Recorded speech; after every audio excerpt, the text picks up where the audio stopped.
প্রিয় দর্শক, সমসাময়িক গুরুত্বপূর্ণ বিষয় নিয়ে এনটিভির নিয়মিত আয়োজন নিউজ ইনসাইট। সবাইকে শুভেচ্ছা জানিয়ে অনুষ্ঠানে আজকের পর্বে আপনাদের স্বাগত জানাচ্ছি আমি আরিফুর রহমান। দর্শক, আজ আমাদের মাঝে উপস্থিত হয়েছেন বিশ্ববিদ্যালয় মঞ্জুরি কমিশনের চেয়ারম্যান অধ্যাপক আব্দুল মান্নান।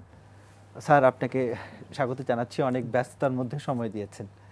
আর আছেন কয়েকজন শিক্ষার্থী যারা এখানে অংশগ্রহণ করেছেন। দর্শক, সরকারি এবং বেসরকারি বিশ্ববিদ্যালয়ে তদারকি করার দায়িত্ব বিশ্ববিদ্যালয় মঞ্জুরি কমিশনের। তাই কেমন চলছে সরকারি বেসরকারি বিশ্ববিদ্যালয়ের শিক্ষাসহ অন্যান্য কার্যক্রম, অনুষ্ঠানের শুরুতেই আমরা সেই বিষয় নিয়ে কথা বলবো।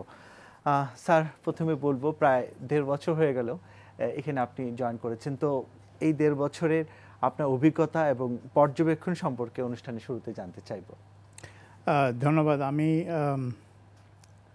2015 সনের মে মাসের 8 তারিখ 12তম চেয়ারম্যান হিসেবে মঞ্জুরি কমিশনের দায়িত্ব নিয়েছিলাম। মঞ্জুরি কমিশনের চেয়ারম্যান এবং 5 জন সদস্য থাকেন।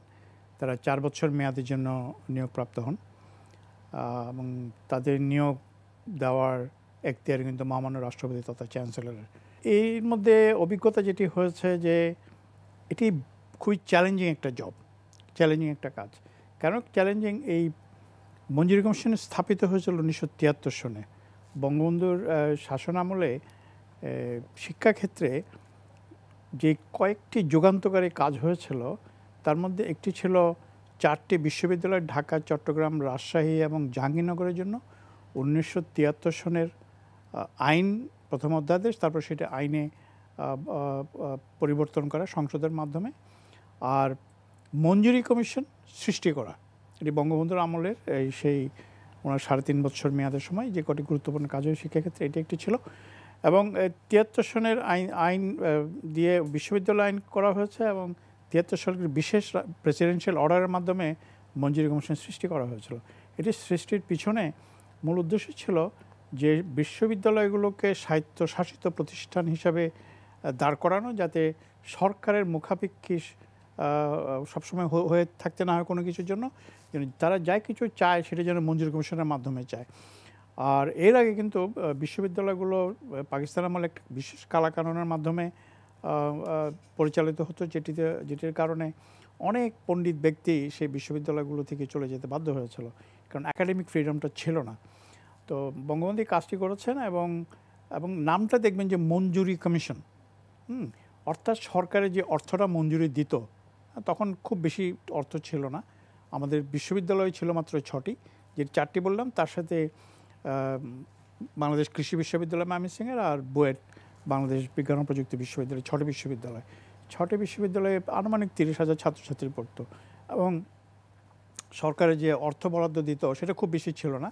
কারণ আমি যখন চাকরিতে জয়েন করি 1973 সনে, আমার বেতন ছিল 450 টাকা। 450 টাকা ছিল একদম সরকারি এন্ট্রি পয়েন্টের বেতন। আমার আগে ছিল 375 টাকা। আমার আগে যারা জয়েন করেছিল তাদের 375 টাকা বেতন স্কেলে জয়েন করতে হয়েছে। আমি 450 টাকা বেতন স্কেলে জয়েন করেছি। তো বাজেটটা কম ছিল। তো এই পণ্যপণিক খাতে যে বাজেট, ডেভেলপমেন্ট উন্নয়ন খাতে যে বাজেট, সেই বাজেটটা বিশ্ববিদ্যালয় মঞ্জুরি কমিশনে আসতো। মঞ্জুরি কমিশন এই 6টি বিশ্ববিদ্যালয়কে সেটা ভাগ করে দিত। কিন্তু আজকে যদি 73 থেকে 2016 সন ধরি, আমরা কিন্তু এখনও মঞ্জুরিটা দেই সরকারি 38টি বিশ্ববিদ্যালয়ে, কিন্তু এর সাথে যোগ হয়েছে প্রায় 100-র কাছাকাছি বেসরকারি বিষয়। আমরা ওদের কোনো মঞ্জুরি দেই না, কিন্তু মঞ্জুরি না দিলেও আমরা ওদের একাডেমিক কার্যক্রমগুলো আমরা মনিটর করি, দেখভাল করি। একইভাবে আমরা সরকারি বিশ্ববিদ্যালয়গুলো একাডেমিক প্লাস আর্থিক বিষয়গুলো আমরা দেখাশোনা করি। অর্থাৎ এখন বিশ্ববিদ্যালয় মঞ্জুরি কমিশনের কাঠামো কিন্তু বিশাল একটি পরিবর্তন হয়েছে। বঙ্গবন্ধু যখন এটা তৈরি করেছিলেন, এই সৃষ্টি করেছিলেন, তখন একজন চেয়ারম্যান আর 2 জন সদস্য ছিলেন। এই দীর্ঘ 73 থেকে 2016 সন পর্যন্ত যে মৌলিক পরিবর্তনটা হয়েছে, 2 জন সদস্যের জায়গায় এবং 5 জন সদস্য হয়েছে। এর বেশি কিন্তু কোনো পরিবর্তন এখন পর্যন্ত হয় নাই, কিন্তু আমাদের কাজের পরিধি বেড়েছে অনেক। আমি দায়িত্ব নেওয়ার পরে যে কাজটি করার চেষ্টা করেছি সেটি হচ্ছে সরকারের সাথে দেন দরবার করে শিক্ষা খাতে, উচ্চশিক্ষার খাতে বিশেষ করে কীভাবে আরও অর্থ বরাদ্দ বাড়ানো যায় সেটা চেষ্টা করেছি। আগে পর্যাপ্ত ছিল না, আগে কখনো মানে আমাদের সর্বক্ষেত্রে একটা জিনিস লক্ষণীয় যে আমাদের চাহিদা এত দ্রুত বাড়ছে, সেই চাহিদার সাথে তাল মিলিয়ে আমরা যোগানটা দিতে পারছি না। সেটা শিক্ষার ক্ষেত্রে বেশি হচ্ছে। আমরা কখনো আগে চিন্তা করি নাই বাংলাদেশে 71-72% মানুষ শিক্ষিত, মানে শিক্ষাক্ষেত্রে থাকবে।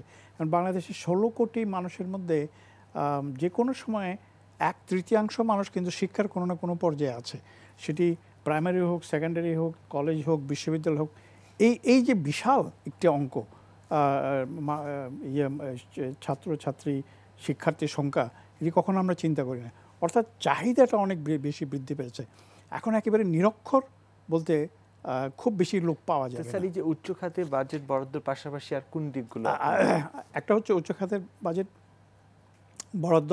এখন আমি বলবো যে বর্তমান সরকার, এই প্রায় বর্তমান এবং এই সরকারের আগের মেয়াদে, এই 2 মেয়াদে এই যাবৎ আমার যে অভিজ্ঞতা, আমি শুধু মঞ্জুরি কমিশনে থাকার জন্য বলছি না, আমি সবসময় শিক্ষাক্ষেত্রেই ছিলাম। সেটি পাবলিক বিশ্ববিদ্যালয় ছিলাম, দীর্ঘদিন প্রাইভেট বিশ্ববিদ্যালয় ছিলাম, দীর্ঘদিন শিক্ষকতা করেছে। যে উন্নয়ন খাতে এখন বলতে পারবে না যে আমাদের বাজেটের ঘাটতি আছে, আর পৌনঃপুনিক খাতেও আমাদের বাজেটের তেমন ঘাটতি নেই, কিন্তু আমাদের চাহিদাটা বাড়ছে এবং সেই চাহিদা পূরণের জন্য আমরা সরকারি তহবিলের উপরে আমাদের নির্ভরশীলতা থাকছেই। এরপরেও কিন্তু আমাদের বিভিন্ন প্রজেক্টের আমরা মাধ্যমে আন্তর্জাতিক বিভিন্ন ওয়ার্ল্ড ব্যাংক, এডিবি, এইসব জায়গা থেকে আমাদের অর্থায়ন হচ্ছে। যেমন এই মুহূর্তে বাংলাদেশ বিশ্ববিদ্যালয় মঞ্জুরি কমিশন ওয়ার্ল্ড ব্যাংকের একটি প্রজেক্ট আমরা হ্যান্ডেল করছি। আমরা এক্সিকিউটিভ অথরিটি $240 মিলিয়ন। এটি পাবলিক প্রাইভেট সকল বিশ্ববিদ্যালয় যারা তাদের শর্ত পূরণ করে তারা সেটার জন্য সেখান থেকে টাকা পেতে পারে, অর্থ পেতে পারে। তারপর 2017 সনে $250 মিলিয়ন একটা প্রজেক্ট। কিভাবে পেতে পারে? এটা পাওয়ার জন্য ওই বাংলাদেশ সরকার এবং বিশ্বব্যাংক, বাংলাদেশ সরকার এবং এডিবি তারা যৌথভাবে মেমোরান্ডাম সই করেছে, ডকুমেন্ট সই করেছে। পেতে গেলে কিছু শর্ত পূরণ করতে হবে। এই পাওয়ার পূর্ব শর্ত হচ্ছে আপনার ক্যাম্পাস থাকতে হবে, গবেষক থাকতে হবে, ল্যাবরেটরি থাকতে হবে। ল্যাবরেটরি না থাকলে আমরা ল্যাবরেটরি করে দেব। আমরা অনেকগুলো বিশ্ববিদ্যালয়ে গবেষণা আমরা অনেকগুলো, এখন 38টি বিশ্ববিদ্যালয়ের মধ্যে 36টি বিশ্ববিদ্যালয়ে আমরা ভার্চুয়াল ক্লাসরুম করে দিয়েছি। অর্থাৎ এখানে স্টুডিও আছে, আপনার টিভি ক্যামেরা আছে, স্ক্রিন আছে। আপনি ওই বিশ্ববিদ্যালয়, সেটা ঢাকা হোক, বুয়েট হোক, চট্টগ্রাম হোক, যেখানে থাকেন না কেন, ওখানে বসে আপনি বিশ্বের যে কোনো বিশ্ববিদ্যালয়ের সাথে কানেক্ট করতে পারছেন। ধরেন বস্টনে আমরা এটা টেস্ট রান করেছি, আমরা জানুয়ারিতে এটা হস্তান্তর করব। বস্টনে একজন অধ্যাপক বক্তৃতা দিচ্ছেন, ক্লাস নিচ্ছেন, আপনি এখানে বসে আপনি এটা শুনতে পাচ্ছেন। আমরা বস্টনে করেছি, লিমা পেরুতে করেছি, নাইরোবিতে করেছি, টোকিওতে করেছি, ফিলিপিন্সে করেছি, বম্বেতে করেছি, কোরিয়াতে করেছি। এগুলি টেস্ট রান করেছি আমরা। অর্থাৎ এখন একজন শিক্ষককে শিক্ষাদানের জন্য আর বস্টন, লিমা বা জাপান থেকে বাংলাদেশে আসার দরকার নেই। সেখানে ওখান থেকে কথা বলবেন আর আমাদের ছাত্রছাত্রীরা এখান থেকে বসে শুনবেন, অথবা আমরা এখান থেকে কথা বলবো, ওরা ছাত্রছাত্রীরা শুনবেন। এই কাজগুলো আমরা করে দিয়েছি। অনেক বিশ্ববিদ্যালয়ে আমরা স্টেট অফ দি আর্ট আপনার কি বলে যে ল্যাব করে দিয়েছি। বুয়েটে আমরা 1.5-2-3 কোটি টাকার পর্যন্ত যন্ত্র কিনে দিয়েছি যে গবেষণাগার করার জন্য। তো আমরা এই আর্থিক যে লেনদেন সেটা আমরা তো করছি, এর পাশাপাশি আমরা একাডেমিক মনিটরিংটা করছি, কে কি পড়াচ্ছে। স্যার, এই একাডেমিক মনিটরিং নিয়ে আমরা অনেক কথা বলবো, এটা নিয়ে অনেক প্রশ্ন আছে, এটা নিয়ে অনেক অভিযোগও আছে। তার আগে আমরা এখানে যারা আমন্ত্রিত শিক্ষার্থী তাদের কাছে চলে যাব, আপনারা প্রশ্ন করুন। বিভিন্ন প্রাইভেট বিশ্ববিদ্যালয় এবং পাবলিক বিশ্ববিদ্যালয়ে যেসব সাবজেক্টগুলো পড়ানো হয় সেগুলোতে মানে স্ট্রাকচার্ড কোনো কারিকুলাম মেনটেন করা হয় না। এক একটা বিশ্ববিদ্যালয়ে তাদের নিজস্ব স্ট্রাকচার্ড কারিকুলাম আছে, কিন্তু সমন্বিতভাবে কোনো স্ট্রাকচার্ড কারিকুলাম নেই। এই বিষয়ে কি ইউসিজি কোনো পদক্ষেপ গ্রহণ করতে পারে কিনা? একটা জিনিস খেয়াল রাখতে হবে, আমরা যে বিষয় পড়ি না কেন, প্রত্যেক বিষয়ের একটা মৌলিক বিষয় থাকে। মৌলিক বিষয়টা সবাইকেই পড়তে হবে। ট্যুরিজম ম্যানেজমেন্ট কথা যদি আমরা ধরি, সেটি পাবলিক হোক আর প্রাইভেট হোক, আমার সামনে কিন্তু পাবলিক প্রাইভেট বলে কোনো বিভাজন নাই। আমার সামনে বিশ্ববিদ্যালয়, আমি বলতে পারি আমার সাথে ভালো বিশ্ববিদ্যালয় আছে, ভালো না খারাপ বিশ্ববিদ্যালয় আছে। একটা হসপিটালিটি ম্যানেজমেন্ট একটা বিশাল জিনিস, কিন্তু এখন সারা দুনিয়াতে হসপিটালিটি জিনিসটাই খুব, এটা সার্ভিস সেক্টরের একটা জিনিস, এটার গ্রোথ হচ্ছে। হ্যাঁ, মানুষের হসপিটালিটি ম্যানেজমেন্টের সাথে কিন্তু মানুষের আয়ের একটা সম্পর্ক আছে। হ্যাঁ, যে আমার কাছে যদি একটা বাড়তি অর্থ থাকে তাহলে আমি বেড়াতে যেতে পারি, আমি সুন্দরবনে ঘুরতে যেতে পারি, আমি কক্সবাজারে যেতে পারি, সেখানে হসপিটালিটি ম্যানেজমেন্ট আসছে, সেটা হোটেল হোক, রেস্টুরেন্ট হোক, কি বলে যে গাইডেড ট্যুর হোক, যাই হোক না কেন। সুতরাং এই যে আমাদের মধ্যে একটা ধারণা আছে সব বিশ্ববিদ্যালয়ের কারিকুলাম মধ্যে এক হতে হবে, না, ডাইভার্সিটি থাকতে হবে। আমি বেসিকটা ঠিক রেখে আমি ট্যুরিজম অ্যান্ড হসপিটালিটি ম্যানেজমেন্ট বলবো যে আমি নেচার, প্রকৃতিভিত্তিক আমি ট্যুরিজমকে ডেভেলপ করার জন্য শিক্ষা দেব। আরেকজন বলবো যে আমি হিস্টোরিক্যাল, ঐতিহাসিক বিষয় নিয়ে ট্যুরিজম সেক্টর ডেভেলপ করব। আরেকজন বলতে পারে যে আমি হান্টিং বা সাইট সিইং, আমাদের দেশে নাই অবশ্যগুলো, ইউরোপে আছে, যে হাইকিং, এটার উপরে আমি শিক্ষা দেবো। কিন্তু বেসিকটা ঠিক থাকতে হবে। একজন ট্যুরিস্টের এমার্জেন্সি হলে কী করতে হবে সেটা ঠিক থাকতে হবে। আমরা এখন আবারও পরের প্রশ্নে চলে যাব। সরকারি বিশ্ববিদ্যালয় এবং বিভিন্ন বেসরকারি বিশ্ববিদ্যালয়গুলোর মধ্যে একটা নির্দিষ্ট ক্ষেত্রে আমরা একটা স্পষ্ট পার্থক্য দেখতে পারি, এবং সেই ক্ষেত্রটি হচ্ছে ছাত্র রাজনীতি। সরকারি বিশ্ববিদ্যালয়গুলোতে ছাত্র রাজনীতির একটা প্রমিনেন্ট ইফেক্ট আমরা দেখতে পাই। শিক্ষা ব্যবস্থা থেকে শুরু করে যাবতীয় প্রায় সকল ক্ষেত্রে মোরাললেস স্টুডেন্ট পলিটিক্সের একটা প্রভাব থাকে, কিন্তু বেসরকারি বিশ্ববিদ্যালয়গুলোতে আমরা তেমন প্রভাব দেখতে পাচ্ছি না। ইউজিসি কি এই ব্যাপারটাকে মনিটরিং করছে? প্রথমে বলে নেই যে ইউজিসি এটা ছাত্র রাজনীতি হবে কি হবে না, এটা ইউজিসির আওতার মধ্যে পড়ে না। এখন ছাত্র রাজনীতি যারা নামে যারা ছাত্র রাজনীতি করে, সেটা আমি ছাত্র রাজনীতি বলতে না, এটা হচ্ছে অনেকটা দখলদারিত্ব বজায় রাখার জন্য তাদের মাসেল এবং কী বলা যাবে বল প্রয়োগ, এটা দিয়ে তারা এটা ডমিনেট করতে, সেটা ছাত্র। কিন্তু সুস্থ ছাত্র রাজনীতি যদি হয়, এটাতে আমার কোনো আপত্তি নেই। এটা মঞ্জুরি কমিশনের কোনো কী বলা যাবে এখানে ভূমিকা রাখারও দরকার নেই। ছাত্ররা যদি রাজনীতি সচেতন হতে চায়, এমনি হতে পারে ছাত্র রাজনীতি না করেও। অ্যাক্টিভ ছাত্র রাজনীতি করতে হবে কোনো কথা নেই, কিন্তু আমার কথা হচ্ছে ছাত্ররা রাজনীতি সম্পর্কে সচেতন হতে হবে। যেই ছাত্ররা রাজনীতি সম্পর্কে, দেশের রাজনীতি সম্পর্কে সচেতন না, তার পক্ষে দেশপ্রেমিক হওয়া খুব কঠিন। ছাত্রদের পাশাপাশি স্যার সরকারকে এগিয়ে আসতে পারে না এই সচেতন হওয়ার জন্য, যে মনোবল বা না পাশে দাঁড়ানোর যে বিষয়টা? সরকার একটা নিয়ামকের ভূমিকা পালন করবে, যে সরকার একটা স্পেস দিবে, বিশ্ববিদ্যালয়গুলো সেটা পাবলিক হোক আর প্রাইভেট হোক একটা স্পেস দিবে, হ্যাঁ, যে কোনো একটা বিষয় নিয়ে ডিবেট হতে পারে। যেমন যুক্তরাষ্ট্রে প্রেসিডেন্সিয়াল নির্বাচন হচ্ছে এখন, আমি অনেককে যদি এখন জিজ্ঞেস করি, কাউকে জিজ্ঞেস করি এই নির্বাচন নিয়ে তোমার কি কোনো বক্তব্য আছে, জানো কিছু, হয়তো সে জানে না। কিন্তু তাকে যদি আমি সুযোগটা করে দিতাম যে হ্যাঁ আজকে এই সপ্তাহে আমরা যুক্তরাষ্ট্রের নির্বাচন নিয়ে আমরা জানবো, এটা নিয়ে চর্চা করবো, এটা নিয়ে কথা বলবো, এটা বিদেশে হয়, হ্যাঁ, কিন্তু এই ওখানকার যে স্পেসটা আমাদের এখানে নাই, সেটাই দেওয়া হচ্ছে না। এটা হওয়া উচিত, দেশের রাজনীতি নিয়ে দেওয়া উচিত। দেশের রাজনীতি কী হওয়া উচিত, কোথায় যাচ্ছি আমরা, কেন খারাপের দিকে যাচ্ছি, আরো ভালো করতে হলে কি করতে হবে। এই যে ছাত্রদের মনের ভিতরে যে আমাদের একটা সমাজ আছে, সমাজে পরিবার আছে, ছাত্র সংগঠন আছে, রাজনৈতিক সংগঠন আছে, সামাজিক সংগঠন আছে, সবাই মিলে আমাদেরকে চেষ্টা করতে হবে ভালো ছাত্ররা যাতে রাজনীতিতে আসে। তো তাকে যে একেবারে মারদাঙ্গা করে ছাত্র রাজনীতি করতে পারে না। আমাদের পুরো সামাজিক ব্যবস্থাটা এমন হয়েছে যে এই ব্যবস্থার কারণেই ভালো ছাত্র রাজনীতি আসতে চাইলেও তারা অনেক সময় সেই সুযোগটা তারা পাচ্ছে না। স্যার আমি তাহলে বলতে পারি যে আমাদের সমাজ ব্যবস্থা পাশাপাশি সরকার সবাইকে সম্মিলিতভাবে আসলে এগিয়ে আসতে হবে। সরকারি বিশ্ববিদ্যালয় কিংবা বেসরকারি বিশ্ববিদ্যালয় অনেক ধরনের অনিয়ম বা দুর্নীতি কোনো কিছু দেখলে আমরা দেখেছি যে আপনারা এগুলোকে নথিভুক্ত করে পরে সুপারিশ করেন শিক্ষা মন্ত্রণালয়কে। কেন আপনারা নিজেরাই অ্যাকশনে যেতে পারেন না? যেটা আমি প্রথমে বলেছিলাম যে আমাদের মঞ্জুরি কমিশন সৃষ্টি হয়েছিল ৭৩ সনে, তখন এটার প্রয়োজনীয়তা অনুভব করা হয় নাই, এত সমস্যাও ছিল না। যতই সময় গিয়েছে বিশ্ববিদ্যালয়ের সংখ্যা বেড়েছে। এখন বাংলাদেশে বিশ্ববিদ্যালয় পড়ুয়ার সংখ্যা মানে ওই লেভেলে কম বেশি ৩২ থেকে ৩৩ লক্ষ। ৩০,০০০ দিয়ে শুরু করেছিলাম, ৩২ থেকে ৩৩ লক্ষ ঠেকেছে। আমাদের মতন কমিশন বা সংস্থা সব দেশেই আছে, বিভিন্ন নামে আছে। ভারতের মঞ্জুরি কমিশন, আমি নামটা নিয়ে আমার কোনো আপত্তি নাই, কিন্তু ওদের যে দেওয়া ক্ষমতা ওরা চাইলে কালকেই 12টা 14টা বিশ্ববিদ্যালয় বন্ধ করে দিতে পারে, এবং করে স্যার করে। এবং সরকারি মেডিকেল কলেজ বন্ধ করে দিয়েছে, সরকারি কলেজে ইনটেক বন্ধ করে দিয়েছে অনিয়মে। স্যার একইভাবে বাংলাদেশে আমরা শুনেছি যে আপনারা আমার আগে প্রফেসর আজাদ চৌধুরী চেষ্টা করেছেন, তার আগে প্রফেসর নজরুল ইসলাম চেষ্টা করেছেন, যেন তারা যখন চেয়ারম্যান ছিলেন, যে এই আমাদের মঞ্জুরি কমিশন, এখানে বলতে আমার দ্বিধা নেই, আমি তো বিভিন্ন মঞ্জুরি কমিশনের সাথে কাজ করতে হয় আমাদের, আমরা হচ্ছে সবচাইতে দুর্বল ইন দ্য সেন্স যে আমরা পরামর্শ দিতে পারি শিক্ষা মন্ত্রণালয়কে। এখন শিক্ষা মন্ত্রণালয়ে অনেক কাজ, শিক্ষা মন্ত্রণালয় মানে একেবারেই প্রাইমারি স্কুল থেকে শুরু করে বিশ্ববিদ্যালয় পর্যন্ত এত কাজ তাদের পক্ষে সামাল দেওয়া সম্ভব না। আপনারা কি স্যার আলাদা করে উচ্চশিক্ষা কমিশন? আমরা বলেছি হায়ার এডুকেশন কমিশন, এটা আগেও করার চেষ্টা করা হয়েছিল, আমিও করেছি। আমরা ড্রাফট একটা আইন তৈরি করে দিয়েছি।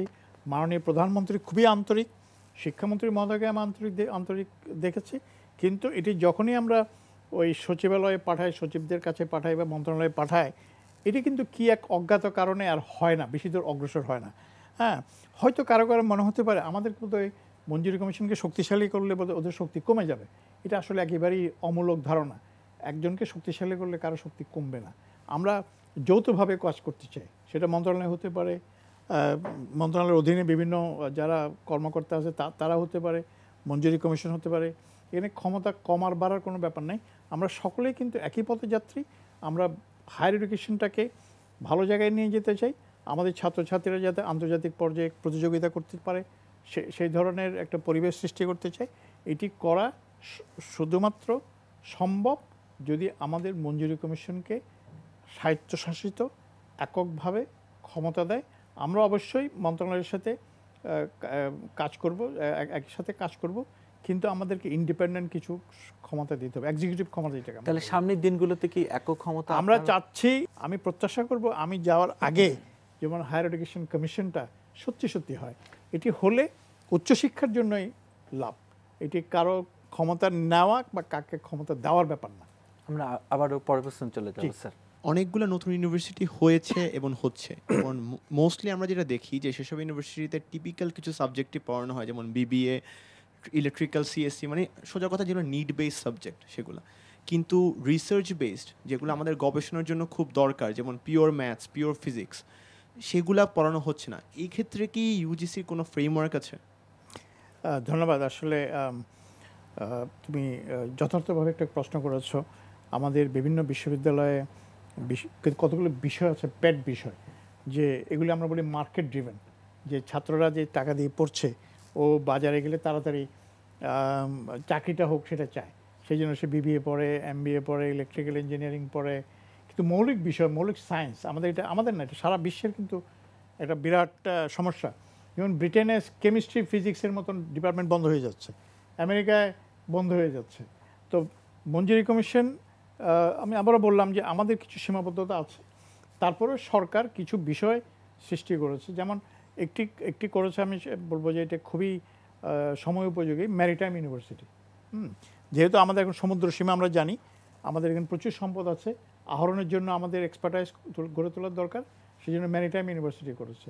আমরা দেখেছি যে আরও দুটো নতুন চিকিৎসা বিজ্ঞান মেডিকেল বিশ্ববিদ্যালয় করেছে। প্রাইভেট সেক্টরও এরকম কিছু কিছু বিশ্ববিদ্যালয় হচ্ছে। আমরা এই গবেষণার জন্য সরকার জোর দিচ্ছে ঠিকই, কিন্তু আমরা হয়তো নানা কারণে উদ্বুদ্ধ করতে পারছি না।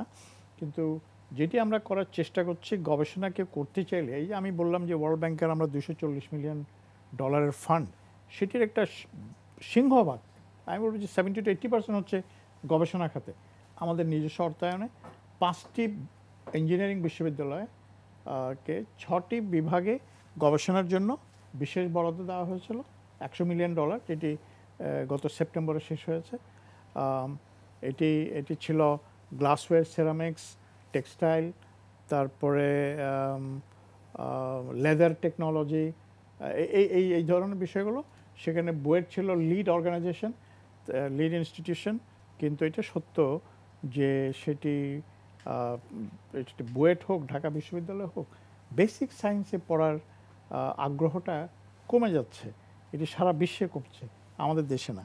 কারণ যারা পড়ছে তারা চায় যে পাশ করার পরে কত দ্রুত আমি চাকরি পেতে পারি। তো এটা থেকে আমাদের একটু সরে আসতে হবে।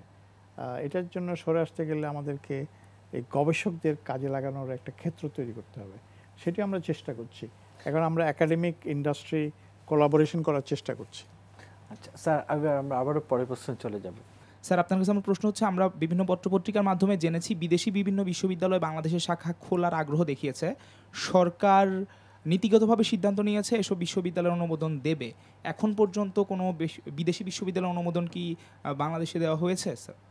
হ্যাঁ, সরকার যে 2010 সনে যে আইনটি করেছে সেখানে ক্রস বর্ডার হায়ার এডুকেশন একটা ক্লজ আছে। সেই ক্লজের অধীনে বিদেশি বিশ্ববিদ্যালয় ইচ্ছা করলে বাংলাদেশে ক্যাম্পাস করতে পারে, স্টাডি সেন্টার করতে পারে। এখন পর্যন্ত আমরা 4টি বিশ্ববিদ্যালয় খোলার জন্য তারা প্রস্তাব দিয়েছিল। আমরা সেগুলো ফ্যাক্ট ফাইন্ডিং করে পুঙ্খানুপুঙ্খ তাদের তথ্যগুলো যাচাই বাছাই করে দেশে এবং দেশের বাইরে আমরা সরকারের কাছে পাঠিয়েছি।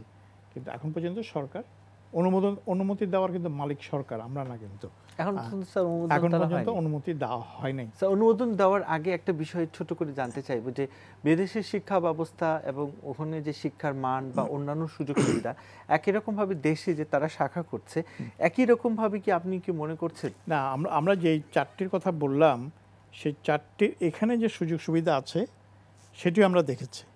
হ্যাঁ, এখানে যেটা তারা করবে সেটা হচ্ছে তারা স্টাডি সেন্টার এখনও করে, কিন্তু একই সিলেবাস, একই বই, একই কারিকুলাম পড়ানো হবে। পরীক্ষাটা কিন্তু সেন্ট্রালি আমাদের কাছে অস্ট্রেলিয়ান আছে, ব্রিটিশ আছে, মালয়েশিয়ান আছে। একই প্রশ্নে পরীক্ষা হবে এবং প্রশ্নের খাতা সেই দেশে যাচাই করা হবে, সেই দেশে মার্কিং করা হবে, এদেশে কিছু করা হবে না।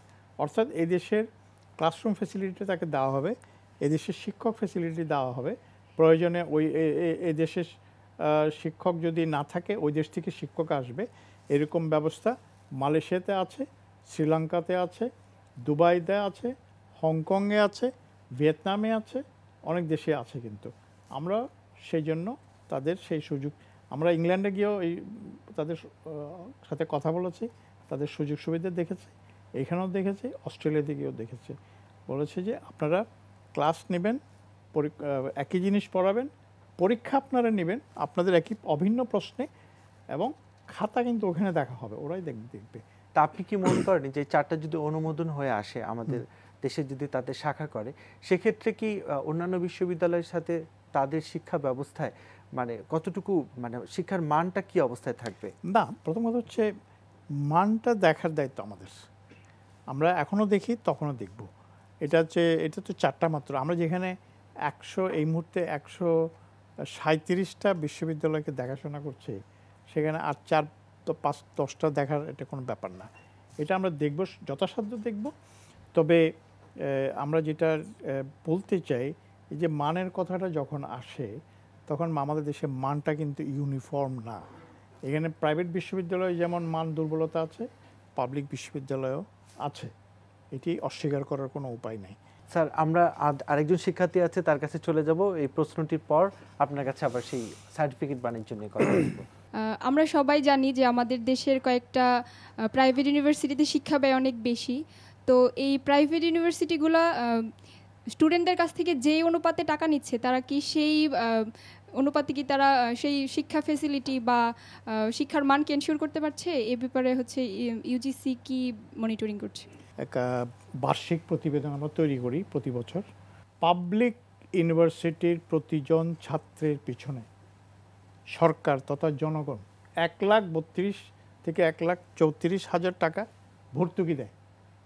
এটি হচ্ছে পৌনঃপুনিক খাতে, রেকারিং খাতে, আমি ডেভেলপমেন্ট খাতে বলছি না। এর পাশে ডেভেলপমেন্ট বাজেট আছে। যেমন তোমার বিশ্ববিদ্যালয়ে যদি একটা হল হয়, যা ছাত্রাবাস হয় বা ছাত্রী আবাস হয়, সেটা আমরা এখানে ধরছি না, সেটা অনেক বড় অঙ্কের টাকা। আমি প্রতিদিনই প্রায় একটা বিশ্ববিদ্যালয় 300-350 কোটি টাকার আমরা প্রজেক্ট পাস করি। আমাদের এখান থেকে যায়, সেটা একনেকের মিটিংয়ে যায়, সেখান থেকে পাস হওয়ার পরে এটা ইমপ্লিমেন্টেড হয়। সেটার বাইরে পৌনঃপুনিক খাতে এত টাকা খরচ হয়, তো ব্যয়টা বিশাল হয়। তো ছাত্ররা কিন্তু টাকা দেয় অনেক কম। কোনো বিশ্ববিদ্যালয়ে এখনও হলের রুমের ভাড়া 8 থেকে 10 টাকা। আসব যে টাকা পরিমাণে অর্থ নিচ্ছে, সেই পরিমাণে সেভাবে তাদের মানটা আমরা নিশ্চিত করতে পারছি কিনা। একদম সহজ সরল ভাষায় বলছি, সব জায়গায় আমরা পারছি না। কারণ অনেক বিশ্ববিদ্যালয়গুলো চলে, যারা চালায় তারা ব্যবসায়ী, তারা ব্যবসায়িক মানসিক দৃষ্টিভঙ্গি থেকে তারা সেটা পরিচালনা করে। স্যার, এই যে মানটাকে নিশ্চিত করার জন্য আপনাদের কোনো স্টেপ আছে? আমরা চেষ্টা করি তাদের মান মনিটরিং করার জন্য, শিক্ষক নিয়োগ করেছে কিনা সেটা ঠিকমতো মনিটরিং করার জন্য, তার ক্লাস হয় কিনা সেটা মনিটরিং করার জন্য, তাদের কোর্স কারিকুলাম আমাদের মাধ্যমেই তারা এগুলো অ্যাপ্রুভ করিয়ে নেয়, সেটা আমরা দেখার চেষ্টা করি। তবে এটাও ঠিক, অনেকগুলো প্রাইভেট বিশ্ববিদ্যালয় আছে যারা এই সিস্টেমকে ডিফিট করার জন্য চেষ্টা করে। আমাদের একটা জনবলের কি বলা যাবে খুবই স্বল্পতা আছে। আমাদের এখন মঞ্জুরি কমিশনের সব মিলে একেবারেই ক্লাস 4 এমপ্লয় থেকে শুরু করে আমার সচিব পর্যন্ত টোটাল জনবল হচ্ছে 235 কি 236 জন। দর্শক, এখন আমরা কথা বলবো বিশ্ববিদ্যালয়গুলোর সার্টিফিকেট বাণিজ্য এবং ঢাকার অনেক অলিতে গলিতে যে বিশ্ববিদ্যালয় খুলে যে কিছু ব্যবসায়ী রমরমা ব্যবসা করছে সেই বিষয় নিয়ে। স্যার, আমি প্রথমে আসবো সার্টিফিকেট বাণিজ্য নিয়ে, এবং আপনারা অনেক শক্ত পদক্ষেপের কথাও আমরা শুনেছি, সেই বিষয়গুলো একটু ছোট করে জানতে চাইব। আসলে এই সার্টিফিকেট বাণিজ্যটা কিছু কিছু বিশ্ববিদ্যালয় নিয়মিত করে থাকে, অন্তত করতো, এখনও হয়তো করে, এখন আমাদের নজরদারিতে একটু বৃদ্ধি পাওয়াতে সেটা হয়তো কমেছে। এখন সার্টিফিকেট বাণিজ্য শব্দটি যদি আমি ব্যবহার করি, একটি হচ্ছে বিশ্ববিদ্যালয়গুলো জেনে শুনে সার্টিফিকেট বাণিজ্য করে, আরেকটি হচ্ছে নীলক্ষেতে গেলে এমন কোনো বিশ্ববিদ্যালয় নাই যার সার্টিফিকেট পাওয়া যাবে না। সেটা অক্সফোর্ড, কেমব্রিজ থেকে শুরু করে ঢাকা বুয়েটের মতন বিশ্ববিদ্যালয়ের সার্টিফিকেট পাওয়া যাবে। এখানে বাণিজ্য করে, সার্টিফিকেট বাণিজ্য করে বিশ্ববিদ্যালয়ের উদ্যোক্তারা বা বিশ্ববিদ্যালয় প্রশাসনে যারা আছে তারা, আর ওইখানে করে ব্যবসায়ীরা নীলক্ষেতে। সুতরাং এটি একেবারেই একটি নিন্দনীয় কাজ। এটি ধরার, এটির বিরুদ্ধে আইনগত ব্যবস্থা নেওয়ার মালিক আইন শৃঙ্খলা রক্ষাকারী বাহিনীর, সেটি নীলক্ষেতে হোক আর বিশ্ববিদ্যালয় হোক।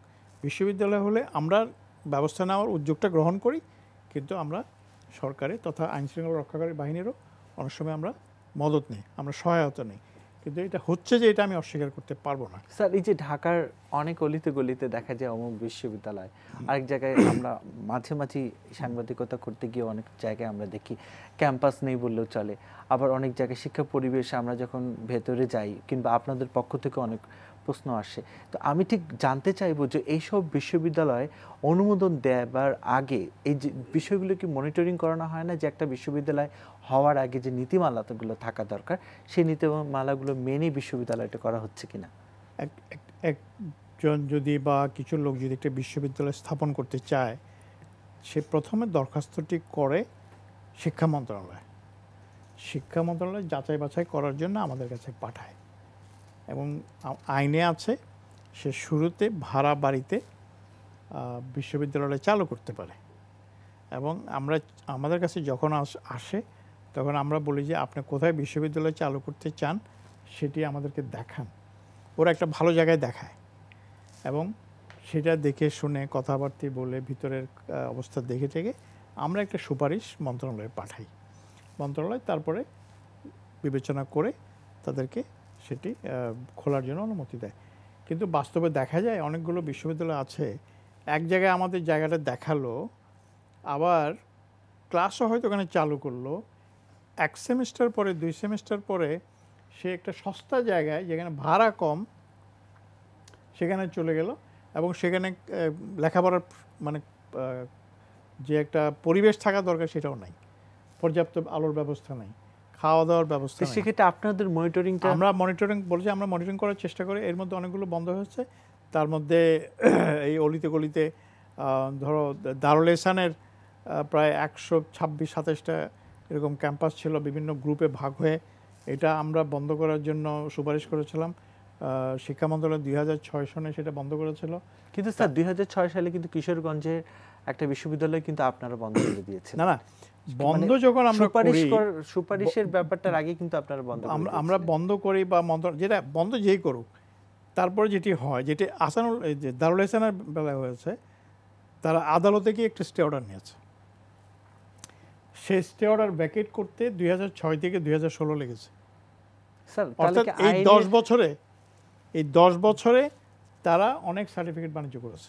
স্যার তাহলে কি আইনের ভাষায় বা আইনের ফাঁক ফোকরে অনেক আকাম, মানে অপকর্ম হচ্ছে। তো এই অপকর্মকে দেখার এটা তো দায়িত্ব আমরা কার, স্যার? আইনের বিরুদ্ধে তো আমরা লড়াই করতে পারবো না, আমরা তো আইন এই প্রণয়ন অপকর্ম স্যার এই যে 10 বছর ধরে তারা কিন্তু তাদের উদ্দেশ্যকে করেছে বাস্তবায়ন এবং করে সেই ফেললো। জন্য আমরা বলেছি 2006 সনের পরে যে সার্টিফিকেটগুলো ওই বিশ্ববিদ্যালয় থেকে দেওয়া হয়েছে এটা অন্তত মঞ্জুরি কমিশন সেটা রেকগনাইজ করে না। এটা তো স্পষ্টভাবে স্যার আমরা এখন বলেছি। খুব সহজ ভাষায় যদি আমরা বলি যে আপনাদের মনিটরিং ব্যবস্থাটা আসলে এখন কি অবস্থায়, কারণ এখনো কিন্তু ঢাকার অনেক অলিতে গলিতে কিন্তু আমরা দেখি এবং আমরা দেখেছি যে আপনারা সেখানে মনিটরিং করছেন, তারপরেও তারা কিন্তু বুক উঁচু করেই তারা তাদের কার্যক্রম চালাচ্ছে। সেই জন্য আমরা যেটা করি যখন এইচএসসি রেজাল্ট বের হয় আমরা গণসচেতনামূলক অনেক টাকা খরচ করে পত্রিকায় বিজ্ঞাপন দিই। হ্যাঁ, বলে যে আমাদের ওয়েবসাইটে গিয়ে দেখেন কোন কোন বিশ্ববিদ্যালয়গুলোকে আমরা অনুমোদন দিয়েছি এবং সেখানে ভর্তি হতে পারেন। প্রয়োজন মনে করলে আমাদের সাথে টেলিফোনে কথা বলতে পারেন অথবা সরজমিনে মঞ্জুরি কমিশনে এসে আপনারা জানতে পারেন আমার ছেলে বা আমার মেয়েকে অমুক বিশ্ববিদ্যালয়ে ভর্তি করাতে চাই, সেটি আপনার অনুমোদিত কিনা। পরে যাতে আমাদের এটা দায় দায়িত্ব আমাদের ঘাড়ে না বর্তায় সেই জন্য আমরা জনসচেতনামূলক বিজ্ঞাপন দিয়ে সবসময় দিয়ে থাকি, আমাদের ওয়েবসাইটেও দেওয়া থাকে। এইখানে স্পষ্টভাবে বলা দরকার বাংলাদেশে পিএইচডি ডিগ্রি বিক্রি হয়। কারা বিক্রি করে? এটি হচ্ছে এক শ্রেণীর প্রতারক যারা বিশ্ববিদ্যালয়ের নামে, আন্তর্জাতিক বিশ্ববিদ্যালয়ের নামে তারা পিএইচডি ডিগ্রি বিক্রি করে। আমি চেষ্টা করেছি ওটা ফ্যাক্ট ফাইন্ডিং করার জন্য, সেখানে লোক পাঠিয়ে দেখেছি তারা বলে যে হ্যাঁ পিএইচডি ডিগ্রি আপনি 2 মাসে চান, 6 মাসে চান, কতদিনে চান বলেন, সেভাবে আমরা টাকা নির্ধারণ করব। সেটা 3 লাখ হতে পারে, 5 লাখ হতে পারে। অর্থাৎ বাংলাদেশে এখন ভুয়া পিএইচডি ডিগ্রি আছে, ভুয়া মাস্টার্স ডিগ্রি আছে, ভুয়া ব্যাচেলার্স ডিগ্রি আছে, এমনকি ভুয়া ডাক্তারি সার্টিফিকেট দেওয়া আছে, ভুয়া আর্কিটেক্ট আছে, ভুয়া ইঞ্জিনিয়ার আছে। এটি তাহলে স্যার এই যে অ্যাকশন নেওয়া হচ্ছে না কেন? আপনারা জানছেন সবকিছু। অ্যাকশন নেওয়ার মালিক হচ্ছে আইন শৃঙ্খলা রক্ষাকারী বাহিনী তথা শিক্ষা মন্ত্রণালয়। স্যার এই যে আপনি আবার আরেকটা জিনিস বলছেন যে যখনই আপনারা এইসব প্রতিষ্ঠানের বিরুদ্ধে ব্যবস্থা নিতে যাবেন তখনই তারা আদালত থেকে স্টে অর্ডার নিয়ে আসবে।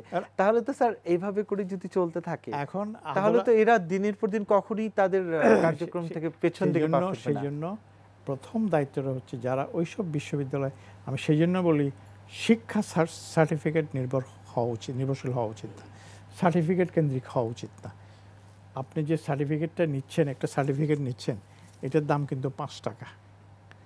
এটার 5 টাকার ওয়ার্থ যদি আপনার বিদ্যা না থাকে তাহলে এই সার্টিফিকেটটা আমার কাছে একেবারে মূল্যহীন। সেই জন্য সার্টিফিকেট সর্বস্ব বিদ্যার জন্য আপনি ওটার পিছনে দৌড়াবেন না। দুর্ভাগ্যবশত দৌড়াচ্ছি, আমরা সবাই দৌড়াচ্ছি স্যার। স্যার এখন তাহলে আমি আরেকটা একটু ভিন্ন দিকে আসবো যে সরকারি কিংবা বেসরকারি বিশ্ববিদ্যালয়গুলোতে শিক্ষক নিয়োগের ক্ষেত্রে রাজনৈতিক কোনো প্রভাব থাকে কিনা? কিছু কিছু প্রাইভেট বিশ্ববিদ্যালয় আছে যারা উদ্যোক্তা, তারা এক ধরনের রাজনৈতিক চিন্তাধারার মানুষ। তারা চেষ্টা করে তাদের রাজনৈতিক চিন্তাধারার সাথে খাপ খায় সেই ধরনের শিক্ষক নিয়োগ করতে। আবার পাবলিক বিশ্ববিদ্যালয় যেটি আছে সেটি আমি বলবো না যে একেবারেই সবাই করে, কোনো কোনো ক্ষেত্রে নিয়োগের সময় স্বচ্ছতার অভাব থাকে। যখন এটা আমাদের দৃষ্টিগোচর হয় আমরা কিন্তু বিশ্ববিদ্যালয়কে সচেতন করি। কিন্তু স্যার সচেতন করা আর সরাসরি যেহেতু বিশ্ববিদ্যালয়গুলো, সরকারি বিশ্ববিদ্যালয়গুলো স্বায়ত্তশাসিত, আমরা ওদের উপর কিছু চাপিয়ে দিতে পারি না। স্যার আপনি একটা কথা বলেছিলেন যে মুদি ও গার্মেন্টসের মতো বিশ্ববিদ্যালয় চলতে পারে না, যেটা একসময় অনেক বেশি আলোচিত হয়েছিল। তা আমি ঠিক বলবো, খুব ছোট করে জানতে চাইবো যে আপনার এই কথা বলাটার মূল উদ্দেশ্যটা কি? মূল উদ্দেশ্যটা হচ্ছে কোনো বিশ্ববিদ্যালয়ের উদ্যোক্তারা একজন মুদি দোকানদার, সে মুদি দোকানটা দেয় লাভ করার জন্য। একজন গার্মেন্টসের ব্যবসায়ী, সে গার্মেন্টসের কারখানা করলে অবশ্যই লাভ করে, সেটা তার ব্যবসা প্রতিষ্ঠান। শিক্ষা প্রতিষ্ঠান অন্তত আমাদের দেশে ব্যবসা প্রতিষ্ঠান হওয়া উচিত না। যতক্ষণ পর্যন্ত এই শিক্ষা বিষয়টা, সেটা স্কুল হোক, কলেজ হোক, বিশ্ববিদ্যালয় হোক, শিক্ষকদের হাতে থাকে, তখন তাদের মাথার মধ্যে লাভটা বেশি থাকে না, জ্ঞান বিতরণটা বেশি থাকে। একজন শিক্ষার্থীকে জ্ঞানের পরিধির মধ্যে রাখার চেষ্টা করে। যেই মুহূর্তে একজন ব্যবসার হাতে চলে যায়, সম্ভাবনা থাকে সে ব্যবসা সবসময় চিন্তা করবে এটি আমার একটা ইনভেস্টমেন্ট, এটা আমি বিনিয়োগ করলাম, এখান থেকে আমি কত পয়সা সেই জন্য স্যার পেলাম। আপনি কথাটা এবং বলেছেন। এমনও আছে কোনো বিশ্ববিদ্যালয়ে যে যারা উদ্যোক্তা তাদের এখন মনে হয় আমার কাছে একমাত্র ব্যবসা হচ্ছে বিশ্ববিদ্যালয়, যেটি কখনো হওয়া উচিত না। স্যার, এবং এবার- তাদের সাথে সরকার যেই থাকুক কিছু শক্তিশালী পাওয়ারফুল ব্যক্তির সাথে যোগাযোগ থাকে বলে তারা এইসব অপকর্ম করে পারবে। পালিয়ে যাচ্ছে। স্যার, এই প্রজন্মের কাছে আপনার যদি কোনো প্রশ্ন আছে তা স্যার আপনি করতে পারেন। আমাদের অনুষ্ঠানে এটা একটা ভিন্ন দিক যে আপনিও এই প্রজন্মের কাছে প্রশ্ন করতে পারবেন। এখন তুমি কেমিক্যাল ইঞ্জিনিয়ার, তুমি বাংলাদেশে এই কেমিক্যাল ইঞ্জিনিয়ারিং পড়ে কি অবদান রাখতে চাও? আমার ভবিষ্যৎ প্ল্যান বলা যায়, অবশ্যই আমি কেমিক্যাল ইঞ্জিনিয়ার হিসেবে নিজেকে প্রতিষ্ঠিত হিসেবে দেখতে চাই এবং আমাদের দেশে কেমিক্যাল ইঞ্জিনিয়ার হিসেবে ইভেন গবেষক হিসেবে আমাদের কেমিক্যাল ইঞ্জিনিয়ারিং ডিপার্টমেন্ট থেকে গবেষক হিসেবে আমি অবদান রাখতে চাই। কারণ আমাদের দেশে কেমিক্যাল ইঞ্জিনিয়ারিং জব ফিল্ড সেটা বেশ ভালো এনরিচড, কিন্তু গবেষক হিসেবে এখান থেকে খুব সীমিত পরিমাণে গ্র্যাজুয়েট আসছে। তো আমি এই বিষয়ে অবদান রাখতে চাচ্ছি যদি কিছু করতে পারি দেশের জন্য। তুমি কি করতে চাও?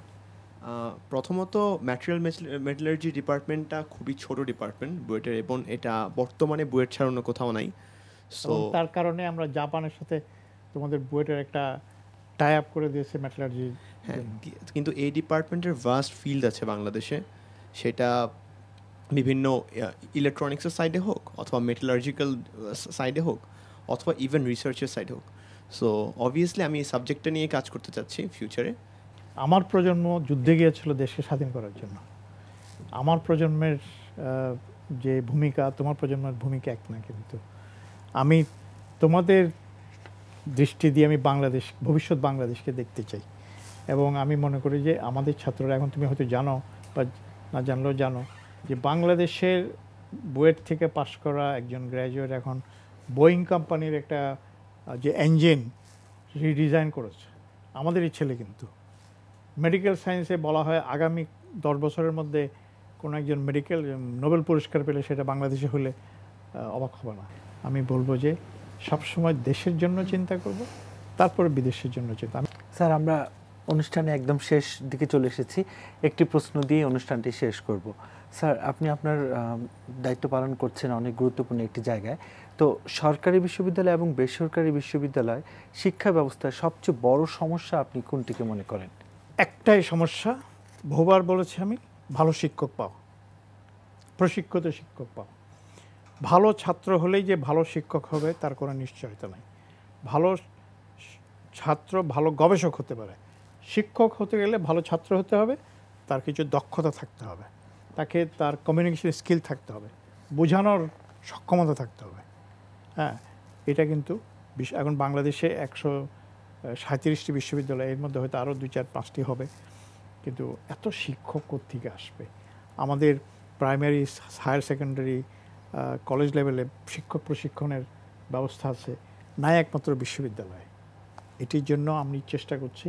আমি একাধিকবার বলেছি এটি মঞ্জুরি কমিশনের অধীনে হতে পারে, সরকার আলাদা একটা ইনস্টিটিউট হতে পারে যেখানে শিক্ষকদের, বিশ্ববিদ্যালয়ের নতুন শিক্ষকদের প্রশিক্ষণের আলাদাভাবে প্রশিক্ষণ। এবং আমি আরেকটা কথা আমাদের রিপোর্টে প্রতিবার বলি, আমাদের এখন বয়স যেহেতু বেড়ে গেছে, গড়ায় যারা ইয়াং জেনারেশন একসময় ঢুকেছিল এখন তারা রিটায়ার করছে, তারা কাজে সক্ষম, কিন্তু তারা যদি রাজি হন, শারীরিক সক্ষমতা থাকে, আমরা তাদেরকে পুনর্নিয়োগ দিয়ে, সেটা কন্ট্রাক্ট বেসিসে হতে পারে বা অন্য কোনো বেসিসে হতে পারে, নতুন নতুন বিশ্ববিদ্যালয়গুলোর কাজে লাগাতে পারি। সেটা পাবলিক হতে পারে, প্রাইভেট বিশ্ববিদ্যালয় কাজে লাগায়, পাবলিক বিশ্ববিদ্যালয় কেন পারবে না?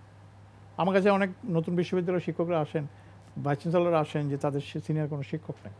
আমরা যদি বলি যে আপনি এখান থেকে এই ইয়াং, মানে অ্যাপারেন্টলি ইয়াং, হয়তো তার রিটায়ারমেন্টের এজ হয়েছে, কাজে লাগান। আমেরিকাতে শিক্ষকদের রিটায়ারমেন্ট কোনো এজ নেই, কিন্তু আমাদের এখানে আমাদের এখানে আছে।